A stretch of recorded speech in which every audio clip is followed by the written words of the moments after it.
Everybody. My name is Nina Karachi Khalid. I'm the president of the National Board of the Canadian Council of Muslim Women. I apologize. I'm a poor substitute for Nushat Jafi, our executive director. I want to welcome all of you here today to this important discussion. And I would like to start and pass the mic over to Zahra Hojati, our member from the Toronto chapter of the CCMW. Thank you, Zahra. Hi, everyone. We didn't expect that Nehzat cannot start. Sorry about that. But I want to start my share, and I'd like to thank CCMW National for giving this opportunity for Iranian community to raise and amplify their voices. It's a lot for us. Thank you so much, national team.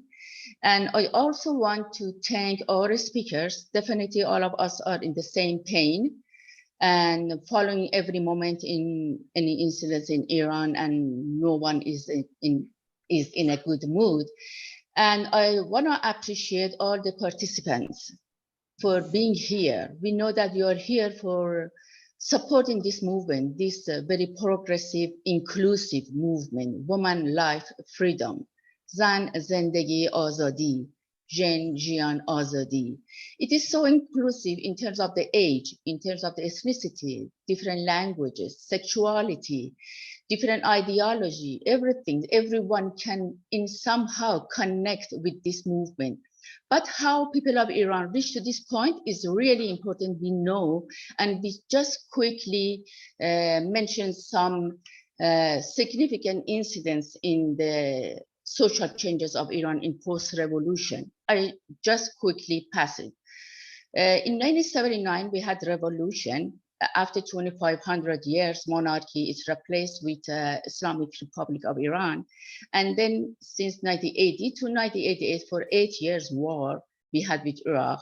And then in 1981, it was cultural revolution. In here, I should notify you that any incident in Iran, any event, was not in a peaceful way. It was with violence, minimum arresting people and killing them. So the university were closed for 2-3 years. And then in 1983, it was compulsory hijab was enforced over all women of Iran, and even not Iranian, even from the other religions also, they have to practice. So it was structuralizing the state-nation relationship. It reminds people of 50 years at that time. Before that, it was removing hijab by compulsory, by force. So women in either way, removing or having it, they didn't have authority over their own body. It was a state, it was ideology, it was the authorities to enforce their own ideology over them, and they want to represent women in the way that they want. So after this post-revolution structure of this state-nation relationship, we had the attack on University of Tehran 1998 because the students objected to the censorship for journalism. And then in 2009, we had Green Movement, and Dr. Homa Hoodfat today will also touch upon this point. And then 2016, we had the strike for increasing the gas price, and people at that time not only target the economy, also they target the eligibility of leadership and also the capability of the government to run the countries. So in 2020, January 2020, we had the crash of Ukraine airplane. Unfortunately, all the crew and passengers were died, and 157 of them, all of them, and most of them, 87 of them were Iranian Canadian. And then still this tragedy in people's mind and heart, and it's very heartbreaking. And in September 16, 2022, we have the death of Mahsa Jina Amini. So maybe the killing of Mahsa was a trigger point for all Iranians that recall themselves with all those memories that it is shaped on their mind through these 4 past decades. I just mentioned it, and even if you look at the Kurdistan as an ethnic group, or Sistan and Balochistan, Khuzestan, all provinces in Iran, they are in pain and they are looking for their own what is what they deserve to have as people, as a citizen of this country. So when we talk about the woman life freedom, it is a collective word for all Iranian. They have all those memory from the pain and dissatisfaction that they had during all those years. So I'm sure that all speakers will talk about it more in depth. And I just want to talk about it, that how our experience and our memory taught to us that we collectively need to remove this dictatorship and looking for just a simple life, a safe life and freedom. Thank you for listening. And I will pass it to Nesat or Nina. They can continue with the rest of the speakers. Thank you. I am so sorry. I don't know what happened, but Zoom suddenly disappeared. So I don't know if you even heard the bios that I read of our amazing panelists. And I'm very, very sorry if somehow things got dropped. So I don't know where it got dropped. Nushat, Yeah. Nushat, we didn't hear you say the introductions. Oh, did you hear my Fatiha and the land acknowledgement? Nothing. You No. didn't hear any of it. I don't know what happened. It just sort of disappeared. But it doesn't matter. I saved the time. My share is passed. So you can go. You've already used your time, Zahra? You've already used your time? Okay, wonderful. Okay, let's start from the beginning. I'm so sorry, folks. Zoom did disappear on me. I know there were some problems earlier, but let me start. Bismillah ar-Rahman ar-Rahim. Alhamdulillahi Rabbil Alameen. Ar-Rahman ar-Rahim. Maliki yawmiddin. Iyyaka na'budu wa iyyaka nasta'in. Ihdina as-sirata al-mustaqim. صراط الذين أنعمت عليهم غير المغضوب عليهم ولا الضالين آمين. In the name of God, the most compassionate, the most merciful, praise be to God, Lord of all the worlds, the most compassionate, the most merciful, master of the day of judgment. It is you we worship, it is you we ask for help. Guide us to the straight path, the path of those on whom you have bestowed your grace, not those who are the objects of anger, nor those who go astray. So if you happen to be joining us from Canada, you know that in Canada, we begin our events with a land acknowledgement. So I'd like to begin by acknowledging the traditional territories of the peoples of Turtle Island. The sacred land on which we are gathered today has been the site of human activity for 15,000 years. This land is the territory of the Huron-Wendat, the Petun First Nations, the Seneca, and most recently, the Mississaugas of the Credit River. The territory was the subject of the Dish with One Spoon Wampum Belt Covenant, an agreement between the Haudenosaunee Confederacy and the Ojibwe, and allied nations to peaceably share and care for the resources around the Great Lakes. Today, the meeting place of Toronto, its Indigenous name, Takaranto, is still the home of many Indigenous peoples from across Turtle Island. Now it gives me great pleasure to introduce you to our esteemed panel. You already heard from Zahra Hojjati, and I have to make sure that I don't disappear again, so I might just have to check in with you to see if you're still with me as I go through each of the bios.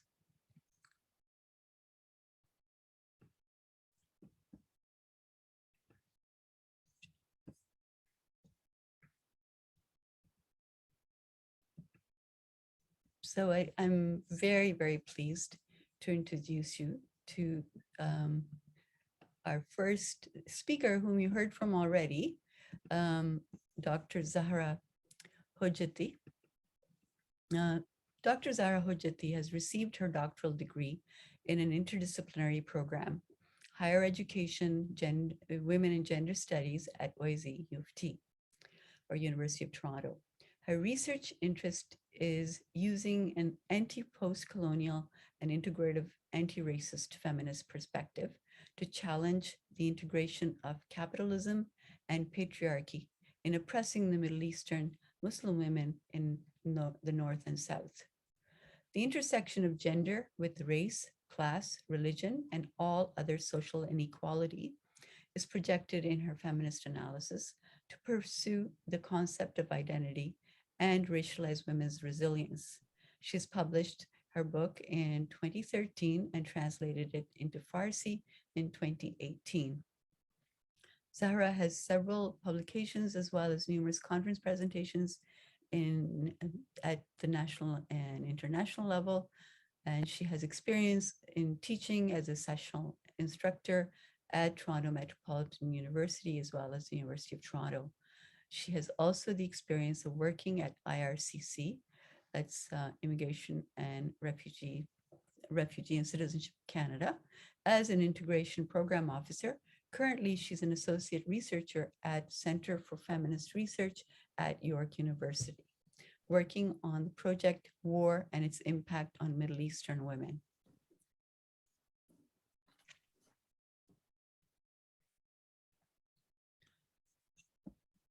Our next speaker is Homa Hutfar, and I'm pleased to share Dr. Homa Hutfar's bio with you.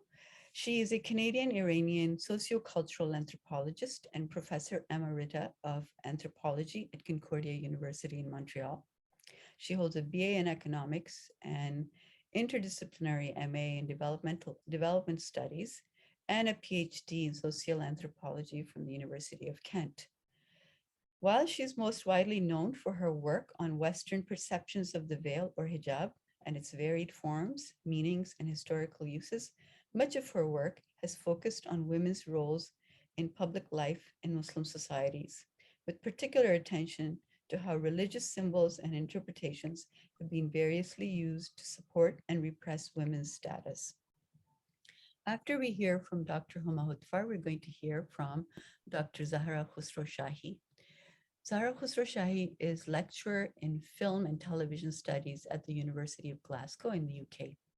Her research explores the representation of women and gender politics in contemporary Iranian cinema.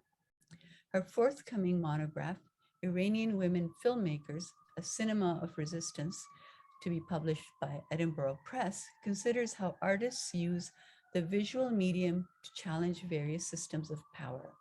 She's also the co-founder of 1001, an enterprise that supports women of color in their professional lives. After we hear from Zahra Khosrowshahi, we will hear from Dr. Nader Hashmi. Nader Hashmi is a director of the Center for Middle East Studies and an associate professor of Middle East and Islamic politics at the Joseph Corbel School of International Studies at the University of Denver.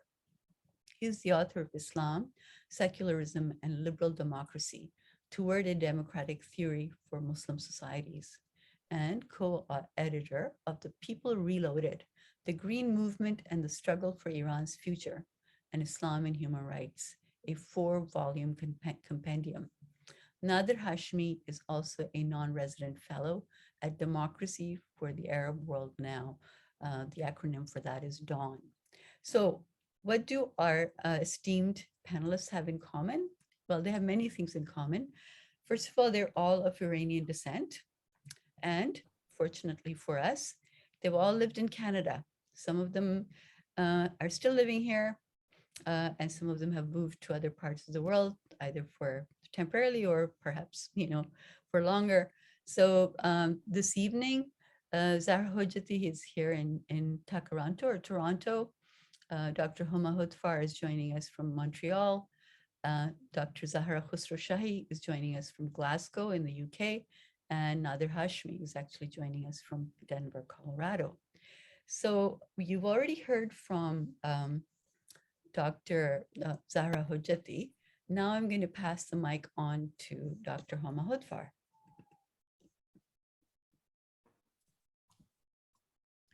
Homa, it's your turn to speak. Hello, everyone, and thanks for. Yes. You're on. Am I mute? No, you're Yeah, fine. Okay, thanks. Well, thank you for the invitation and for your interest in all the developments, what is happening in Iran. I'm going to briefly go through some of the development and about the use and the use of veil and as a symbol.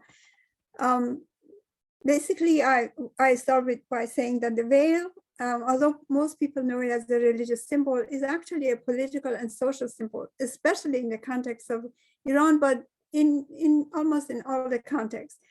For sure, it is a patriarchal institution that is used by to control women, but at the same time, women have used it to loosen some of the bound that is put on them. But also there are other use of the veil in terms of social and political context and in a wider cultural context. And that's what I would like to focus very briefly, and then hopefully in the discussion time, I can explain a little bit more some of the significance. Of course, sometimes I hear that everyone is quite surprised that so many Iranian women are participating in the protest. But in fact, Iranian women have always participated in the modern street politics.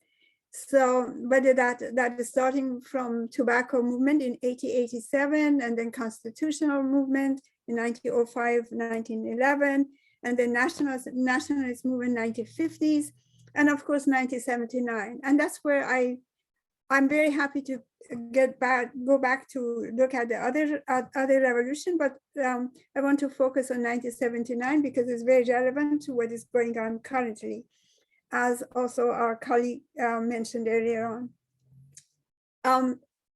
1979, before 1971 and era before that was, of course, the Cold War era, where Iran was part of the Western, or as they said, the free world. And so that obviously meant that Iran was, the Iranian government was to fight the communism there very strongly. So, and there were all sorts of limitations on what you can read, what you can teach, what you can do. But the other more important thing was that there was a strong propaganda machine of the government that actually undermined the credibility of any idea of communism. One of the common things was for people to say that the communists want to take over your property, whatever you have, and also they want to share their women. Therefore, the family institution as we know it and the Islamic Moray will be destroyed by communism. That was a very strong, especially amongst the lower income urbaner, so the working class and lower income urbaner, because that's what they were frightened, that they would be the people who would be most attracted to socialism and communism. So that's to give you that as a background. Of course, this regime was also the Shah's regime was also, although it was a modernist regime, but it was also very dictatorial. And after 1950s and the coup that put the democratic development in Iran, destroyed that, it became even more undemocratic. In 1978, then there was an anti-regime protest that started at the university amongst the students, but and then gradually other people joined in. It became bigger revolution. There was some violence, and the violence actually was a turning point, because until that point, when people were killed, it was really demanding to go back to the democratic system rather than go according, run the country according to the constitution. But at that stage, then it was the shift occurred, and then it was anti-Shahs, and people had enough of the monarchy and they didn't want the monarchy. At the same time, the regime went on saying that these are communist influence, and just like now that they say there's American and Western, at that time it was like communist influence, and there are young people who have been deceived and all of that. And this is before the time of internet and any social, the radio, television, newspapers, everything is in the control of the regime. The community, people didn't have any other means of to tell people that this is not correct. So one of the very potent symbol that people had was the veil. If they have said all along that communism is against Islam and against the family institution and against Islamic Moray, so if women then put the chador on and went to the street, they symbolically communicate to the broader public that they are not communists. They are just Iranians who want a democratic state.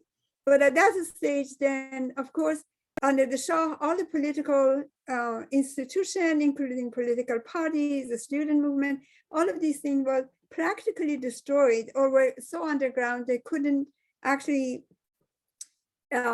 play a major role in that way. However, the mosque had we had 180,000 mosques because the mosques were the only institution that Shah had not touched because they thought Islam is against communism and therefore they had a freer hand. At this point in time, the mosque kicked in and came in and they used their network of mosque, and also they had their own resources. They had funds who could, they brought women they brought even more women to the demonstration. One of the interesting thing about Iran is, at least in urban Iran, women have always had a space in the mosque, as opposed to many of the Sunni schools that don't have room for, historically, they didn't have room for women in the mosque. So then the religious people mobilized more women. Black chador were actually distributed widely, like people, like a lot of my friends who went to the demonstrations without a scarf, then people would offer them brand new black chador to wear because they said this is part of this solidarity, and many women wore.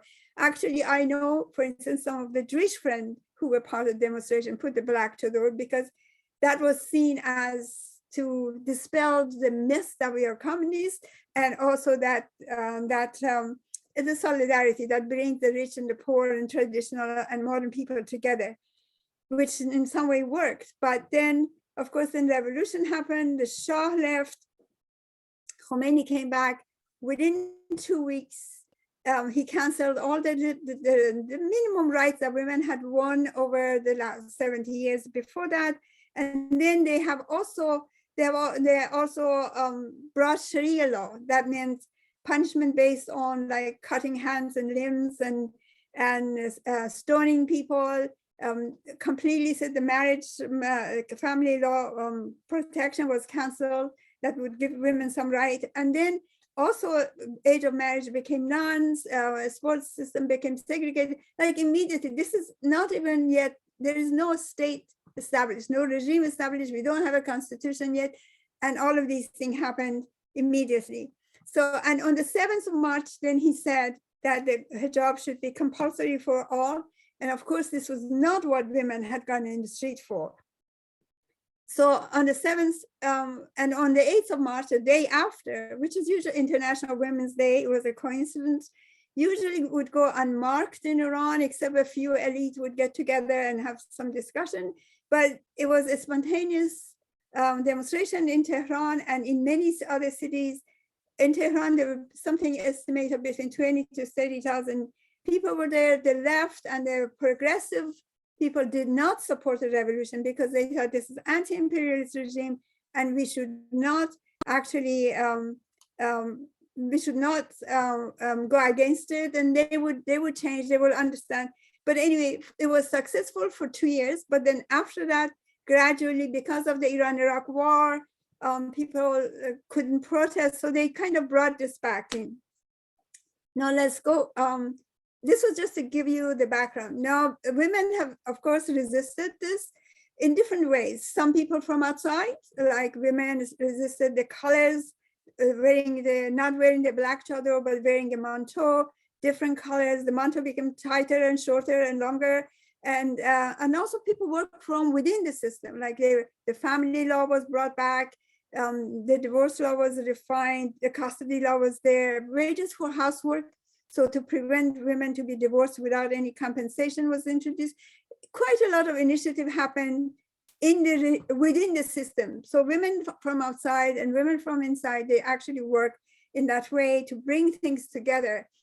And for a while, this gave a hope that maybe the reform is possible. In 2005, women got a demonstration in front of the University of Tehran, read their comments, how they want the regime to remove discriminatory clauses from the constitution. But of course, nothing happened. And then in 2009, they actually lobbied the candidates. In fact, if people go back and read the platform, the election platform of the Mousavi, he gradually, not from the beginning, but by the time election had happened, then the platform was so progressive that if that was even half of it was put into practice, the regime would have changed fundamentally. But of course, the regime also knew, so the election was rigged. He wasn't elected, and we had a huge demonstration that women participated widely in the silence revolution, where they're asking what happened to their vote, and women were the photos and that exist from those long 1 million people in Tehran and in other cities as well. The women, yes, they wore the scarf, but this was not the hijab that the regime had in mind. These were not women who the regime saw as representing their ideology. So that became a turning point in making life of women a little bit harder at that. And at that point, this was a reformist movement. This was a movement that people still thought they can negotiate with the regime and come back to it. So, but at this stage, then it wasn't, it was not still, now we go back, I can come back and discuss what happens, but then later on, towards the end, and regime decided that they want to have a kind of a government, whether they're elected or non-elected body, who are all politically of the same kind. So they all would be conservative principalists. And so they choreographed really election of Raisi. So Raisi became president. Now the parliament was conservative, the Raisi, the president and the government were there. But in fact, when the election happened, a lot of people didn't go to elect. And oh other God, people. I have to interject, sorry. Finish your sentence. I've given you. Okay, so the competition for the election was the blank vote, and then it was Raisi. So in a way, the regime had already lost legitimacy among the people. Well, okay, I'll come back later, hopefully in the question and answer, and present the rest of my comment about the present situation. Thank you so much. We'll come back to you for sure. Now I'd like to call on Dr. Zahra Khosrowshahi for her presentation. And I promise you'll all have a chance to ask questions and continue presenting as well. Please go ahead, Zahra. I'm just going to share my screen very quickly. Sorry.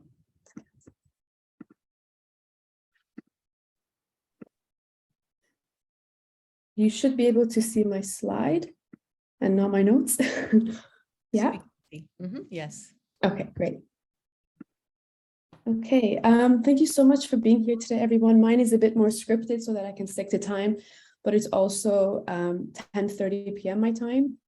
So I thought this will allow me to kind of remember my points. My name's Zahra, my pronouns are she and her. I'm based out of Glasgow currently, and I just want to take a moment to express my gratitude to the organizers of this event. Thank you for creating space for these conversations where we can turn to the movement and amplify the voices from Iran. As an Iranian, I'm sure I'm not just speaking for myself. This is extremely important and heartwarming for us. Also a disclaimer before I begin, when I talk about the hijab, I am speaking in the context of the Islamic Republic. I am speaking about compulsory hijab, state-sponsored and forced by the regime onto every single young girl and woman. I am talking about a context in which the headscarf is deemed more sacred than human life. It is not lost on me that even in the context of my own adopted home, Canada, women in Quebec are targeted for their choice to wear the hijab. So this fight is for bodily autonomy here and everywhere. And from here, I'll say that there is a bit of overlap between my talk and the previous talk by Dr. Hoodfar, but I'm kind of looking more at the visuals. So I'll begin very briefly with my positionality and the gaze through which I have been witnessing and studying this movement, especially in relation to the hijab and its ideological functions for the regime itself. In the context of Iran, part of the importance of the hijab, at least for the authorities, has also been it's been very connected to its visible nature. As a feminist film scholar, my work explores Iranian cinema with a focus on women's filmmaking as a form of resistance. I look at how the visual culture, the filmmaking practice, and storytelling are used by Iranian women filmmakers to reject and challenge various systems of power, including the dictatorship. So I start with thinking about cinema because it has been the gateway through which I have entered the feminist world of Iran. But also I think images have the ability to circulate internationally in a very unique way. In fact, as you'll see through my slides, these powerful images emerging from the streets of Iran or illustrated by Iranian artists, as you see on this slide, visualize this movement for those of us removed from the borders of Iran. These images allow us to witness and immerse ourselves in Iran's feminist revolution in the making. By very briefly looking at Iranian women's filmmaking in Iran and in the diaspora, we can make better sense of the image making we see today in every city across Iran. At the very least, it offers us useful perspective in both acknowledging the ongoing and continuous fight for resistance, but also seeing how its texture has changed today. At this time, it is different. For this, let's see how the Islamic Republic since 1979 has itself relied on the power of images and visuals to convey its propaganda within Iran, as well as to the outside world. In post-revolutionary Iran, women's bodies have been used as battlegrounds through which ideological wars are fought. For the Islamic Republic, the woman's body and dress have become important visual signifiers functioning as a unifying tool for the nation. And I'll come back to this idea a little bit later. Even in its earlier years, the regime was aware of the power of images and visuals. The authorities knew well that they could, through images, songs, films, murals, tell a nationalistic story that would cement the ideals of the regime. The nation's cinema is a case in point. An example, left with two options, one to ban it entirely and the other to use it as a propagandistic message, the Islamic Republic chooses the latter. It chooses to censor its cinema in a way that adheres to their Islamic values. These include, but are certainly not limited to, no close-up of a woman's face, no violence, no sex, no challenging state power, no challenging the clergy, nothing against Islam, and so on. With the Iran-Iraq war, this use of the visual medium turned into a bold nationalistic effort. Filled with images of revolutionary men and martyrs, even the walls would speak this ideological language. In this national narrative, the women were pushed to the margins of every story, forced behind wet veils, rendered invisible. In this context, the woman's body was banned and deemed as taboo. Looking at the nation's cinema, what stands out to me is how, despite these efforts, in a country that has tried so hard to deny women their very embodiment, a government that has worked so hard to seize women from existing, women's bodies are still everywhere. These bodies become a visual manifestation of years and years of resistance. In a censored cinema that can't even tolerate a close-up of a woman's face, we still see them everywhere. These same bodies that this regime has for years tried to use as sites of oppression have been used for over 4 decades as possibilities for resistance too. Expressions of dissent and acts of disobedience have taken many forms over the last 43 years of the Islamic Republic. Women have had to negotiate with the state's red lines to challenge systems of power for years. Despite gender segregation and violence, Iranian women have tried in various capacities to fight against the regime. What we see today is the climax of years and years of this resistance. But protests against a compulsory hijab, as discussed earlier, and seen in these images, have roots going back to the beginning of the Islamic Revolution of 1979. And while in recent years, Iranian women have become more vocal both on social media and the streets of Iran, their acts of resistance have been met with violence and imprisonment, and even deaths. For decades, through various means, through different forms and expressions, Iranian women have tried to negotiate with the Islamic Republic to attain freedom. They have tried to express their agency and dissent through various acts, such as wearing bright lipstick or colorful clothing, exposing hair under the compulsory hijab, or daring to dance, ride bikes, you name it, all in an effort to retain some bodily autonomy. The images we see today are indeed different. Today, Iranian women are telling the Islamic Republic, as well as the men around them and the outside world, that they will no longer negotiate. Woman, life, liberty. These are the words that fill the streets of every city across Iran. A clear, collective, and loud stance against the Islamic Republic and everything it stands for, with no negotiation. The compulsory hijab for the Islamic Republic has been used as a symbol of subjugation over women, a tool for oppression. For the regime, the hijab has been used as a political and politicized tool for control. The inequality Iranian women experience, however, goes beyond the ways they dress. From child custody, divorce laws, to bodily autonomy, and even the right to leave the country, their every action is controlled by a ruthless regime. But as I have tried to show, the importance of the hijab as an ideological tool is more than just control over women's bodies. Of course, it's that too, but I think it's more complex. Understanding what the hijab means for this regime allows us to see not only the bravery displayed by Iranian women, but also how by waving the headscarves and setting them ablaze, these women are directly striking at the very brand this regime has built and ruled with for 43 years. From the Islamic Republic's inception in 1979, visuals have played a crucial role in cementing the regime and its propaganda. Forcing the hijab onto every single young girl and woman was a way for the Islamic Republic to carry out its ideology using women's bodies, a way for it to create a visualization of a supposed homogeneous Shia Islamic state, which undermines Iran's religious, linguistic, ethnic, and racial diversity. These visual signifiers are central to how the regime operates and holds on to power. More importantly, it's the way the regime maintains its image and brand within Iran, in the region, as well as to the outside world. This means that not only is a compulsory hijab a tool for oppression, but it is an emblem to represent the Islamic Republic. To burn it is to reject the regime in its entirety. The women of Iran are using the very symbols of the regime to reject its legitimacy as they call for regime change.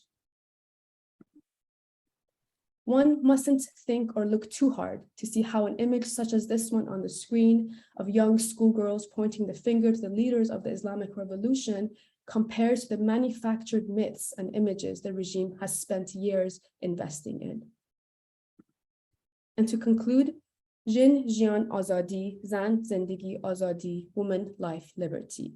This chant, recited first in Kurdish, transcends Mahsa Jina Amini's birthplace of Saqqez, connecting Iranian women's movement to one that is collective, intersectional, and transnational, fragmenting the myth of a homogeneous nation that the Islamic Republic has falsely constructed for over 4 decades. It isn't about being homogeneous, it is about being unified for the Iranian people. Collectively standing shoulder to shoulder, the people of Iran from all walks of life, from every corner of the nation, demand an end to a theocratic dictatorship that rules Iran. Its primary slogan, Woman, Life, Liberty, calls for a new Iran where women's liberation is at the heart of its society. And I will end here. Thank you, Zahra. Yes, you stuck to your time, and we really appreciate it. I know we have to hear from both of you, well, all of you. There's a whole lot more to say, I'm sure. Now I'm going to call on Dr. Nader Hashmi, who will be our last speaker, and then we'll open it up to Q&A. Go ahead, Nader. Well, assalamu alaikum, everyone. Thank you very much for the invitation. It's an honor to be with you. I wish we could be having this discussion in person, perhaps next time, inshallah, because this topic I don't think is going away anytime soon. It's really great to see so many familiar faces joining us today. I grew up with the Canadian Council of Muslim Women. I feel very close to the organization, so it's a huge honor for me to be with you. In keeping with the official subtitle for today's event, Tracing Iran's Veiling History, I want to provide, in my introductory remarks, some background information and political context to better understand the protests in Iran today with respect to mandatory hijab. a law that has been in place for roughly 4 decades. And I want to trace, or I would trace, the ideological origins of this current crisis surrounding women's clothing in the public sphere. I would trace it back to the early 20th century and the policies of the modern founder of Iran, Reza Khan, or Reza Pahlavi, the father of the king who was toppled in 1979. He ruled from 1925 to 1941, and he was responsible for unifying the country and modernizing it. He was in many ways a mini version of Mustafa Kemal Ataturk in neighboring Turkey. He was a secularist, a military man. He launched Iran's early modernization programs and policies, but he was also a deeply authoritarian leader. And so one of his most infamous acts was that something that he did in 1936. He literally woke up one day and decided that he wanted to do something for Iranian women. He wanted to modernize them.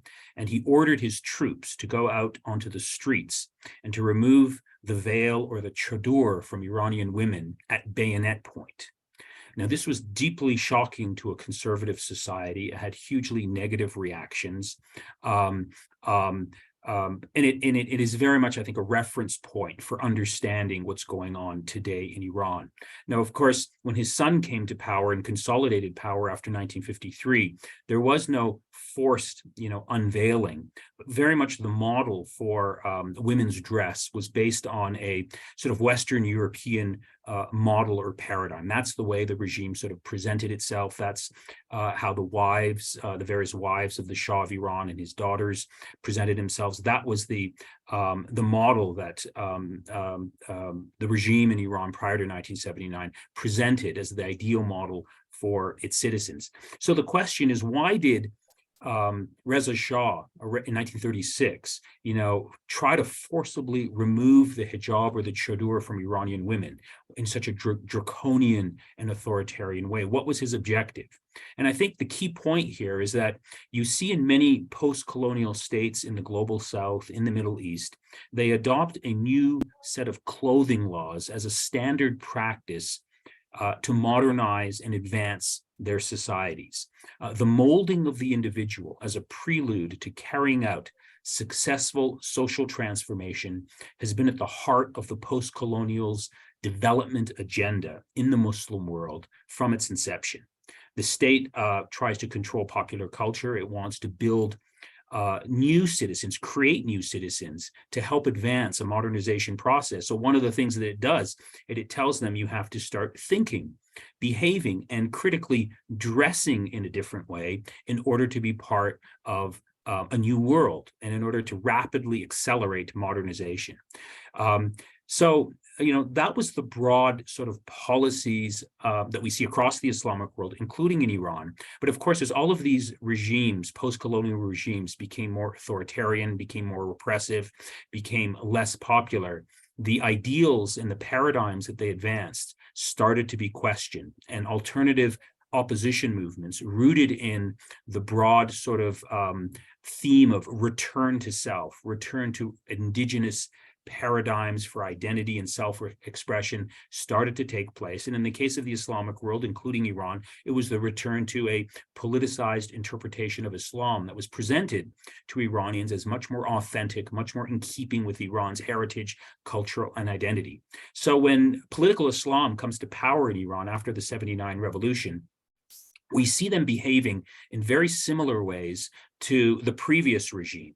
They try to present themselves and they try to present a new model for public dress, for public clothing, specifically for women, as a way of advancing and creating a new idealized citizen based on a different set of values rooted in their particular understanding of Islam. And so Khomeini and his supporters also believed in the idea of molding the individual as a prelude to carrying out social transformation. But in this case, in a very religious way, in a highly politicized way, and in a very authoritarian way. And so you see a new set of policies and dress codes coming into play that particularly disadvantaged women. So I think the big point here for people to appreciate who are trying to figure out what's the political, moral, and ethical context for understanding the crisis in Iran today, the protests revolving around the question of women and dress code and the burning of the hijab.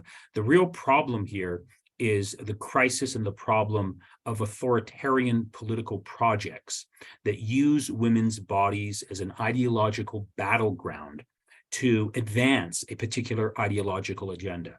The previous monarchy, the previous regime did this, as I just briefly discussed, and now the current regime that came into power in 1979 is going about the same set of policies, rooted in a particular ideological narrative, rooted in a particular vision of what they think is a just and a more authentic reflection of Iranian identity. But of course, they're doing it in a very authoritarian way, and women now are rebelling.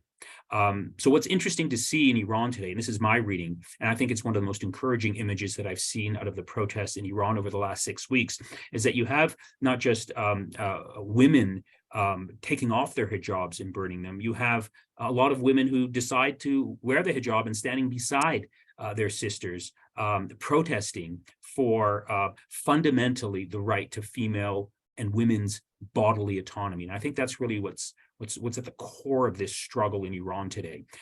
Women are demanding not the complete banning and exclusion of the hijab, but for having it as an optional choice, rooted in the concept and the ethical principle of women's bodily autonomy. Anyone who comes from an Iranian family will know that in most Iranian families, you have some women who choose to wear the hijab, some who don't.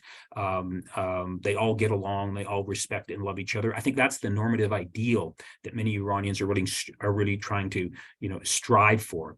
And I think that's really at the core of what's going on here. So this raises the question, why is the Islamic Republic so obsessed with the hijab? Is this the hill that the Islamic Republic wants to die on? Why not just concede the right to freedom of choice to women as a way of diffusing this crisis? This is a question that came up recently in a forum that we had here at the University of Denver. And I think the answer to the question, very simply, is that the Islamic Republic is rooted on three basic pillars. The first pillar is clerical rule. The second pillar is anti-Americanism or anti-imperialism. And the third pillar is controlling the public appearance of women. It's a foundational identity to the Islamic Republic, and thus conceding ground on this is so difficult. And the question then becomes, well, why is the question of controlling women's public presence so foundational to the identity of this regime? And the answer to the question is that when political Islamists across the Islamic world, not just in Iran, came to structure and develop and construct a new identity, they did so in relationship to and against the backdrop and rejection of the West. The West was the dominant imperial power imposing its cultural norms around the world. And so political Islamists said that, look, if Western women from their perspective are perceived to be dressing provocatively, loosely, etc., we are going to construct an alternative identity where our women will dress more conservatively and allegedly more Islamically, and thus we will separate and distinguish ourselves from them. So this is a pillar and anchor of the ideological worldview of the Islamic Republic, and for that reason, it's very difficult for, I think, this current regime to compromise on that principle. But I think, the bigger question here is that we're seeing a new generation of Iranian women who have come of age, after the Islamic Revolution. In many ways, this is the second generation of women who have no reference to life prior to the revolution. All they know is the repressive policies of the Islamic Republic. All they know is this harsh, draconian, politicized version of Islam that has been shoved down the throats of society, particularly women, and now they're rebelling against it in ways that I think are, very emancipatory, very encouraging, and that deserve to be, supported by people who believe in sort of the ideals of freedom, democracy, and I would argue an ethical interpretation of Islam that is not imposed on society by state authoritarian figures who tend to be almost always men, but people have the choice in terms of how they want to, practice Islam. And so I think that's where we are right now in terms of the current protests in Iran. Those are some of the background issues. We don't know where things are going to develop, but even if the regime in Iran is successful in crushing these protests, as they have in the past, I think events over the last 6 weeks will be a reference point. The name Mahsa Jina Amini will be forever remembered as sort of a symbolic reference point for the struggle for human rights and democracy in Iran, particularly as they apply to women. Thank you. Thank you, Nader. And thank you everyone for those very, very thought-provoking, insightful, informative presentations. The format from here on is that our audience can post questions in the chat. We will try to get through as many as we can. We know it's not the ideal. And if you feel really, really uncomfortable doing that, you can use the raise hands feature. But because we want to give as many people a chance to ask questions as possible, the chat would be preferable. Please, I know it's not ideal. So right now, and please do indicate to whom you would like to direct the question. So we do have our first question, and it's for Nader. So of course, I'm going to call you all by your first names because I'm a grandma, so I'm allowed, right? I hope so. This is for you, Nader. The question is, do you feel that the ordinary Iranian man could do more to support women? Oh, you're muted. I mean, yes, but at the same time, I'm uncomfortable with the question because I don't think you can talk about, 40 million Iranian men and sort of say that there's one ordinary person. I mean, there's differences between class divisions, between education levels. But I would just speak to, one aspect of the question is that, just look at the demonstrations in Iran today. There's a lot of men on the streets supporting women. And so this is very much a national struggle. I think, women have been at the forefront, but there's a lot of male support demanding the same type of sort of emancipatory transformation of politics and society by men in Iran. So I think that's the positive. Can men be doing more? Yes, I think all men can be doing more. They can be I think every individual Iranian man can be reflecting on how does he relate to his own, the female members in his own family. To what extent is there full equality within the family? I come from an Iranian family. We had, 2 boys and 2 girls. And so it was evenly split in our family. And there was a lot of, gender equality in my family. If anything, it was the women who ruled the roost. And so we were on the receiving end of, internal family discussions. And so I think most Iranian men have no problem with sort of, at least of this generation, have no problem in sort of standing up for women's rights as they're being articulated today on the streets of Iran. Great, thank you. So the next question was related, and I think you may have answered it. The question was, what role are any Iranian men playing to further rights of women in Iran? So I think it was addressed. The next question is, what can we do to provide support to Iranian women? So I think any of you could answer this. It's a really good question. We would all like to be able to support. So who wants to go first? Homajan, you want to go first? Thank you. Well, I think there are different ways that people can support. One of the issue is, for instance, signing the petition, talking about the issues in this way, but also opening up the issue that the issue isn't just hijab. Is what hijab represents in the context of Iran is the discussion about, even in our own society, the discussion about being united, as Zahra mentioned, where the united is not being the same thing. And so in the context of Iran, that's kind of become, the regime understand being the same as being united as part of the nation. So those are the issues. But I think at this stage in time, really continuing to talk about the issue, making it a point to be in the news, in the newspaper, demanding that media continues to present the information, because media is very short. Their attention space is very short, so they forget. So one of the things, way of supporting is that, and also supporting, writing to our government to say, well, we want them to openly support the uprising. Okay, great. Thank you. Zahra Jan with the K. Would you like to take that question? Sure. I mean, I think Professor Hoofa has covered everything I would, but it's just to reiterate that we need to amplify voices, put pressures on our government, make sure this is not a trend. This is an ongoing struggle to stand with the people of Iran.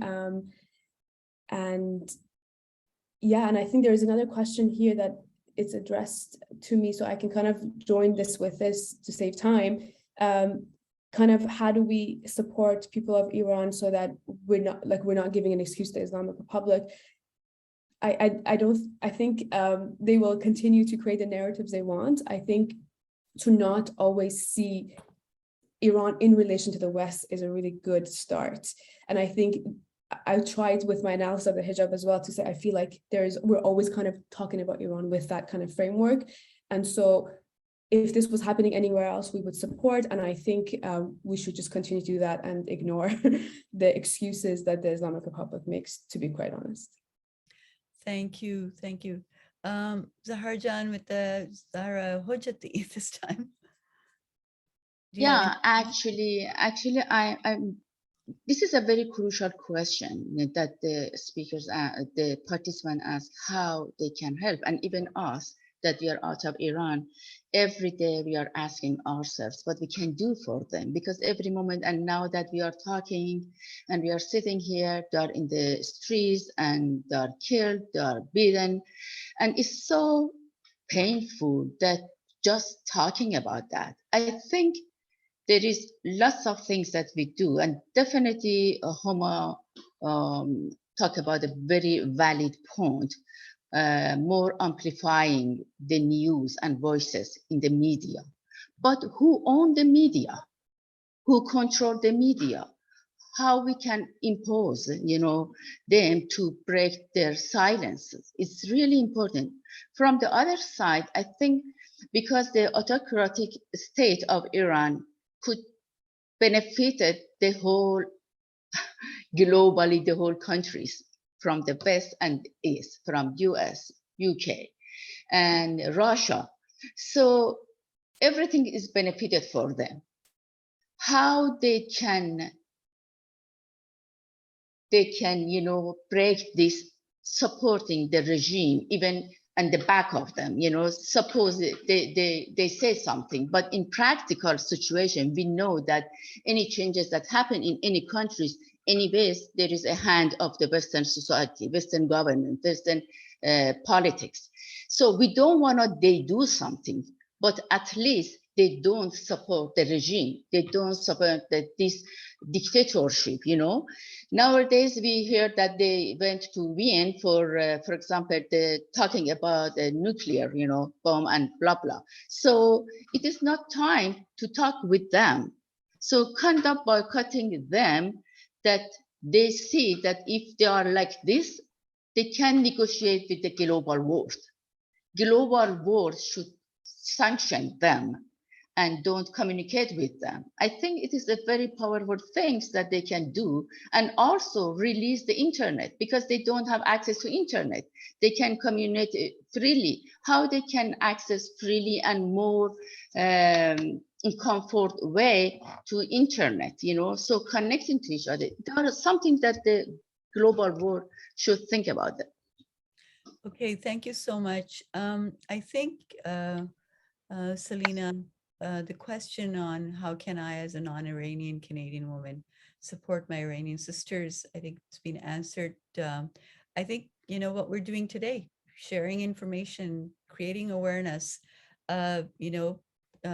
using our platforms, our channels to communicate. And I think I really, something that hit me was what you were saying about this constant positionality of Iran vis-a-vis the West.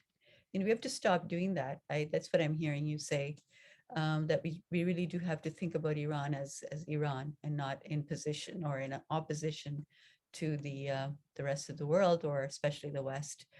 So Soreya's got a great question. It's nice to see you here, Soreya. Do any of the speakers feel that the Iranian soccer team should be boycotted, banned from playing in FIFA World Cup? Who wants to tackle that one? Okay, go ahead. Shall I pick on someone? Who wants to? Okay. I can address this question because there's a topic that it is within Iranian community. Should we boycott them or not? To me, maybe most of people do not agree, but I believe we shouldn't do that, you know, because when they go outside, they can do something, and people, when they watch those play, they can bring their voices, you know, globally. And the journalists and media can play those, you know, voices. So if we boycott them, we actually limit our own, you know, player from going somewhere. I think like that we have lots of those women that they went to outside, you know, for champion, and then they remove their hijab and they raise their own voices. It is more powerful than just, you know, marginalizing them and boycotting them. It is my idea, honestly. Okay, so thank you for your response. Anyone else want to answer that? Well, I just wanted to add, the problem is not actually not allowing, you're not wanting the Iranian team to go there, but also to put pressure on FIFA, for instance, to not allow the Iranian to get away from doing undemocratic things. Like if they put pressure, or FIFA puts pressure in Iranian government that as long as women cannot go to the stadium, then they're not going to be allowed to participate in international scene, then because football is such an important thing in Iran, the government feels under pressure to actually then change its behavior. But FIFA has been, even though I know women have been reaching out, they have discussion, and every time they go to government and they say, yes, we prepare the situation so that women can safely go there, but they don't do anything, and FIFA doesn't really care. So I think the pressure should not be on the Iranian government and the Iranian team not to go there, but that the pressure should be on FIFA to observe their own constitution, which is that in the countries that they work with, they should observe the human right and treat everyone equally. In this case, they have not. So I think those are the questions that we have to look at in that way. Thank you. We have lots and lots of questions, so I'd like to get to them all if I possibly can. So Kimia is asking, there are lots of ideas floating around about what the tipping point will look like in dismantling this regime. What are your thoughts? Go ahead, Nader, you go ahead first. Sure. If you study political change, revolution, processes of democratization, the tipping point frequently is when you start to see deep ruling elite division, contestation, conflict, and particularly among the military. When the military or elements of the military start to defect, refuse to fire on protesters, side with the population who are protesting, that's when you see a tipping point occur. For those people who remember the 79 revolution, that's when you started to there was one military airport, I think a barracks that sort of first defected. If you know anything about the Arab Spring in Tunisia, where it began, when the head of the Tunisian military was given the order to crack down, he refused the order and the regime collapsed. So that's something to look for. Of course, in the case of Iran, it's going to be very different because, in many ways, the Islamic Republic of Iran anticipated this moment from its inception. And I'm referring specifically to the creation of the Islamic Revolutionary Guard Corps, which is a separate military organization from the army that was, created precisely for a moment like this. And of course, if you know anything about this organization, they dominate large parts of the economy. They dominate large parts of the elected representative institutions. They have ties to the senior clerical leadership, and they know that if there's ever a political change, they will be finished in terms of their political and economic power. And of course, if you know anything about the Revolutionary Guard Corps, the senior leadership are all sanctioned everywhere. They have nowhere to go. So for them, it's a fight to the finish. So in the case of the Islamic Republic of Iran and, military divisions and defections, it's a bit more complicated in the case of Iran, because you don't have, you have at least two major military organizations that you have to deal with, not just one. Okay, great. Anyone else want to tackle that? Yes, I would like to mention one of the points is when we talk of the success of revolution, everybody thinks about the fall of the regime, which I agree with what Nader was saying. But I think it's very important also to have a roadmap of what we are going to replace it with. The 1979 revolution went wrong because except Khomeini, nobody else had a roadmap of what they want to replace it. Everybody knew what they don't want, but nobody had thought about, okay, it's not as Shah goes, everything suddenly becomes better. And this assumption that progress cannot roll back, which is a part of Marxian approach, it was proved to be completely wrong. It's not that we went back, but anyway, some of those regressive laws was brought up in. So I think one of the other thing is to not just to get excited and what people in demonstration and burning their scarf and all these, but also I think those with more experience and knowledge and also look at the system, start talking to people. What is it that they want? I mean, there are some of those talks are there, but I think we need to be a little more proactive in not just one group, several groups, different group can actually, even women can get together and say, well, how do we want this regime post-Islamic Republic look like? It's not just say we want a secular society, or, there are hundreds of different kinds of secular societies. So those work are not done. And a lot of us who have gone through 1979 revolution, we really worry that we don't want to repeat the mistakes we did 40 years ago. So the roadmap to me is very essential, and it needs to be done, and it doesn't need to be one roadmap. Different group can do it so that we have something to negotiate and discuss, not before we want to see this regime fall. Thank you. So I'm going to ask our audiences to stop posting questions because we have many more to do. So I really do apologize. And I might collapse a few because sometimes they're the same questions in different words. So Alia asked, what's next? By the way, everyone's complimenting you all for your excellent presentations. And I see this one question. It's more specific to Muslim communities. What can Muslim communities do to support this current movement in their fight against oppression? So it's what fellow Muslims can do. Anyone want to tackle that one? Yeah, I'll offer some thoughts. Well, if you're talking about Muslim communities in the West, in Canada, for example, well, then there's a lot that they can do because they have a voice.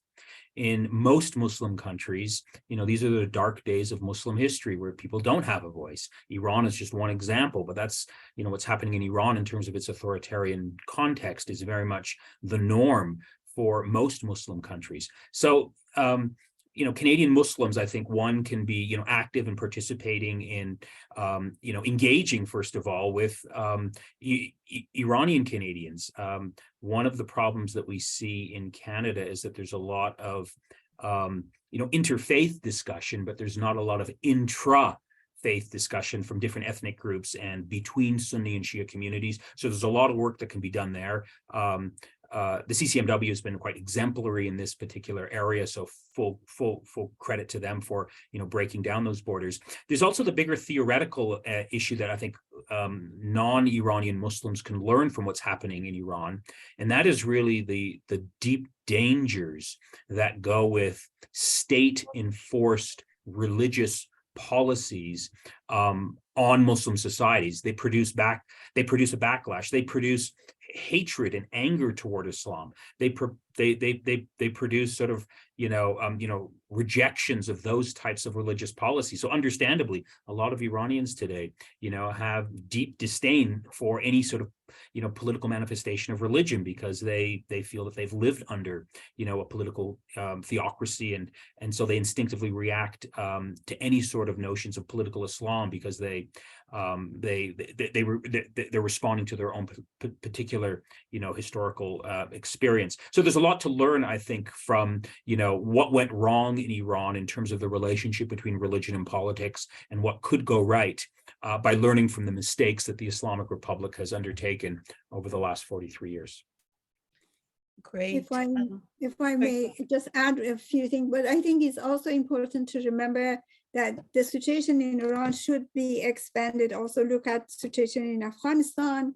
We shouldn't just focus right now. The question that women in Iran face are not dissimilar to what women in Afghanistan face. So those are to make that connection to other part, but also expect, I have been in touch with Indonesian and some of the other religious leaders. It's not just the Muslim community, it's the religious leaders all along. Where in the religious Islam has said that hijab is compulsory, that the state has the role to impose it. All of these things, I think the religious community, and we can ask our religious leaders to come up and write and condemn this kind of authoritarian attitudes towards Islam, which is in Iran, really, a lot of people don't want to hear anything about Islam anymore. So in some way, this forcing it in this way, you just also make people to just totally leave that aside. So I think those are the issues that we can bring up to and in a lot of societies. And I have been deeply disappointed with the way that religious schools and religious leaders in the rest of the Muslim world have basically, and whether it is to do with Taliban or the Iranian case, they close their eyes is what is happening in the other countries in the name of Islam. So they are guilty in this. If they are talking about the Ummah, the boundaries should not stop the religious leaders to make comments on these points. Okay, thank you. We haven't heard a lot from Zahra. I know it's way past your bedtime probably, and I'm sorry we're keeping you awake. Do you have any comments on this? Just totally agree with Homa, and I'll just bring it back, I guess, in feminist fashion to the home. I think obviously this idea that personal is political, political is personal is important too in this. So it's about thinking about the way we think about these conversations at home, and how our feminism or bodily autonomy, these conversations, where do morality police kind of appear in our own personal interactions with one another. So I think that's also part of the conversation. That's a wonderful comment. Absolutely. There's a question about sanctions and the effectiveness of sanctions, because we know what happens to the people, the effect that sanctions have on the people themselves, the regime carries on. Any ideas? Anyone want to tackle that? Oh, well, since I was actually involved before 9/11, we were involved in mobilizing against this kind of sanction that at the time was actually applied to Iraq. But we can't, sanction as it is applied is against human rights. And to me, to encourage people to globalize their economy and then put a sanction on, they can import aspirin or even buy a plane and all this is totally against the principle of UN and human rights.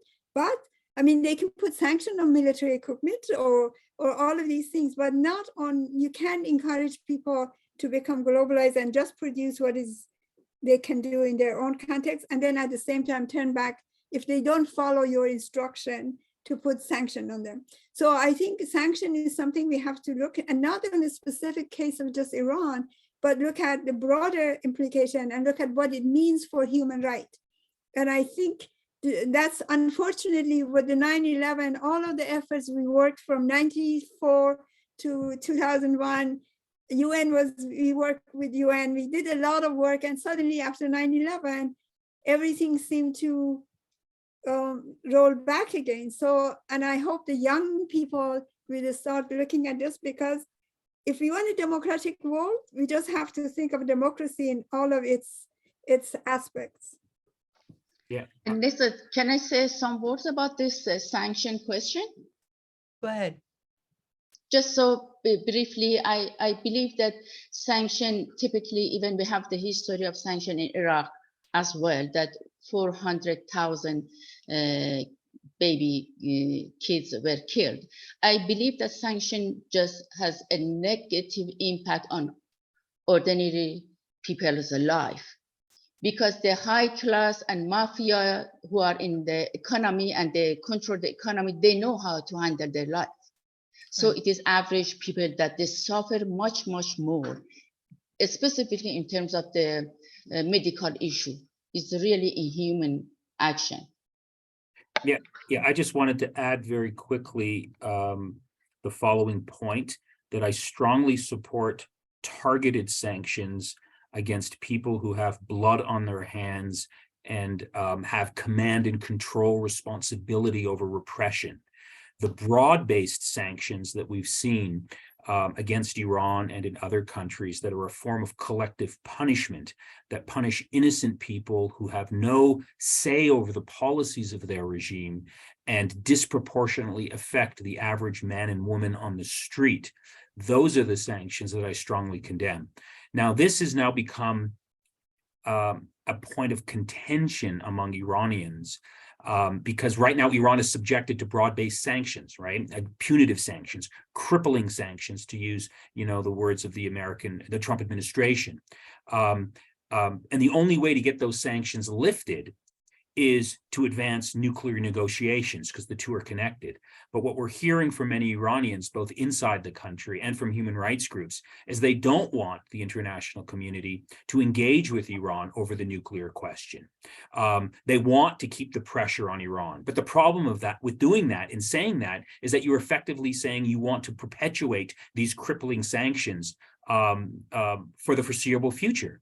So, this is an area that I think, I've struggled with in terms of how to, respond to this moral dilemma, because we don't like the sanctions for the reasons that I've just articulated. But at the same time, we don't want to give the Islamic Republic of Iran a huge infusion of cash precisely when it seems like it's wobbling. So this is going to be an area of contestation that I think Iranians are going to have to figure out the way forward. And I don't think there's any clear and easy answers at this moment. That's great. Faiza, I know you wanted to know the differences between the way the Shah's regime played out, its views on what Muslim women should wear and what the current regime does. I think that was touched upon in the presentations, particularly in Nader's presentation. But I really would like this question that you ask. In your opinion, it could go to any of you, is the practice of veiling inherently patriarchal? Well, I would say yes, it is, because it tells you any system that really controls you and your body and your emotion is not your body, it's also your mind, right? Because the two are connected. It's patriarchal, but it doesn't mean that women are passively accepted. I mean, women have changed the format. I didn't have the chance to go to the end of my, Algerian used the veil for the independence movement. The Iranian used it in 1979 to say we are, to communicate to the public. But when it comes as part of the policy of the state or even a mosque, then it is patriarchal. Then it is not to the advantage of women. Anything that takes the autonomy of women over their body, or for men for that matter, but usually it's not imposed on men in the same way. But also I think, especially in the context of Iran, I have said this over and over, when yes, they put the veil on women because they think men get sexually excited and have sinful thoughts, Well, so it's unfair. But what does that say about the men? Like we are saying that men are the beast and that they can't control themselves. I think it's much more insulting towards men. In some way, it's unfair on women, but it's insulting towards men. And to me, it is interesting that people have not put the two together all that often. And I think to use, and when the state dictates what you can wear and not you can wear, it becomes, and have a police force and law behind it, then it is oppressive. And since the states are often patriarchal, they're not feminist states, so yes, it is. But I mean, I'm open to have other opinions. Actually, we're almost to the end, and I've been reading all the comments. I tried to do justice to as many of the questions as I could. I really enjoyed your presentations, and we all did, and your responses. This discussion can go on for a very, very long time. So maybe we'll have another session. I hope you'll come back, and maybe there'll be another stage in this, in the development. You know, there was one other question. It was for you, Nader, and it really had to do with the receptivity, you know, with the Khamenei regime. Is there any openings? Are there some concessions that they're willing to make? Very simply, no. This is a regime that cannot, and is I mean, in many ways, it's not unique to Iran, but you know, all of these authoritarian regimes in the Middle East, in this case, Iran, they view that any sort of compromise or concession is a form of weakness, not just ideologically, but politically.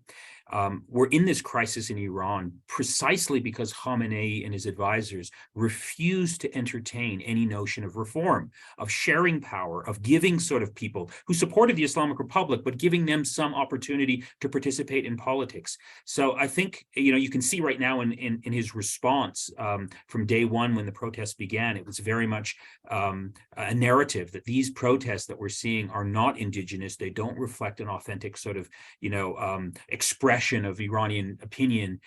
This is a foreign plot. This is Israel. This is the United States. So when you interpret the world from that lens, it's pretty clear that Khamenei is not willing to compromise, and you know, in many ways, just highlighting the rigidity of the authoritarian regime that exists in Iran today. Thank you so much. I know that we're at almost at 7:30, so we're going to wind up now. Anyone want to say? I will give each of you a last sort of closing comment. So we've heard from Nader already.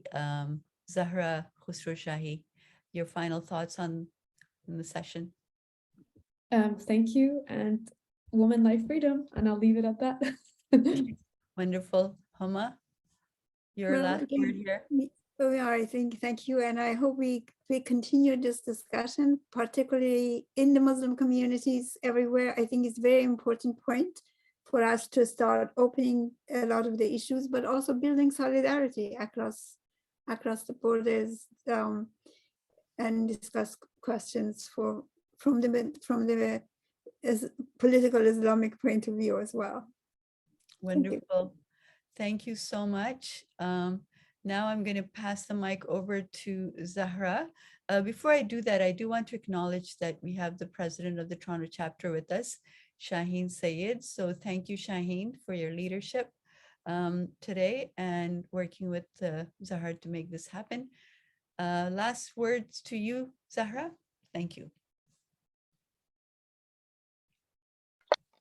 When I muted, I forgot to unmute. Sorry about that. I want to thank everybody. You know, I know that all of you might be so tired, but it was a very, very powerful talk and question even as well. So I'm sure that all of us have something and lots of food to think about it. And I want to just finish with some we can say dua or positive energy to send it for more solidarity and more supporting the women of Iran that, you know, all of us need to be with them. And strengthen ourselves. So please be with me just for a moment and focus on the words and be there with them. God, please strengthen us to overcome the darkness and embrace the lightness. Amen. God, please help us to achieve freedom, peace, and happiness. God, please help us to be united and understand the meaning of love and forgiveness. Amen. And now I think we can play the Sherwin song and say goodbye. Thank you. And thanks to everyone for being here and our panelists.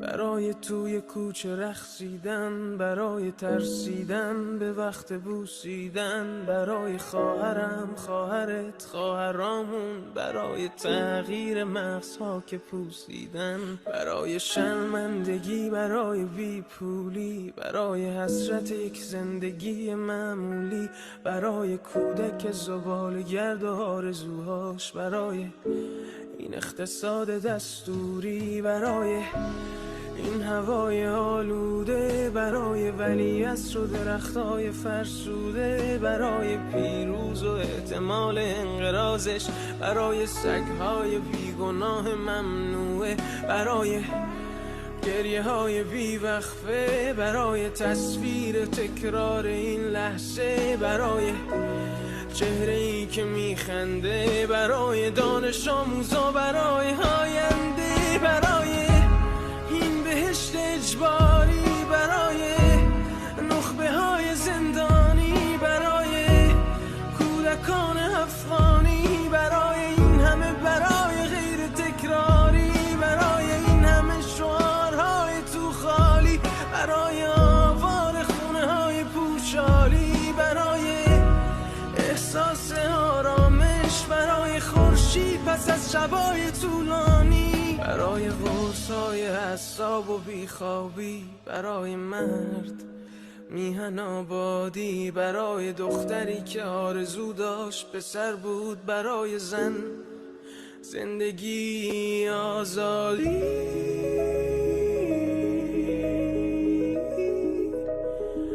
برای آزادی،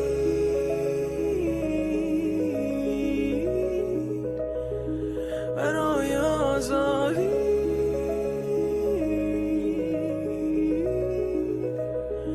برای آزادی.